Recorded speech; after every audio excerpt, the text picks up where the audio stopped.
Syederalun, masyarakat Desa Darul Ihsan, Kecamatan Bakongan memperingati Maulid Nabi Muhammad SAW Kamis 15 Desember 2022.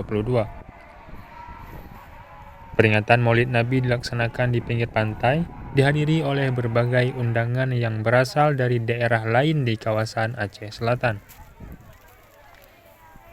Setiap tahunnya, masyarakat Darul Ihsan, Kecamatan Bakongan rutin melaksanakan peringatan Maulid Nabi di pinggir pantai. Tradisi peringatan Maulid di Bakongan khususnya memiliki ciri khas. Di sini, Syederalun akan melihat makanan, minuman, buah-buahan memenuhi lokasi peringatan Maulid.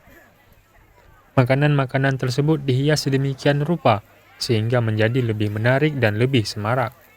Terkadang, makanan dimasukkan dalam replika kapal nelayan, karena kawasan Bakongan sebagian besar masyarakat berprofesi sebagai nelayan.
Indonesia.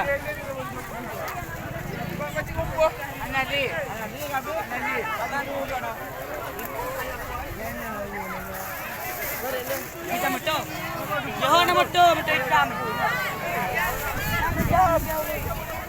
Kampung aja. Kampung aja. Ali. Dia ungkoh you. Dia ungkoh you.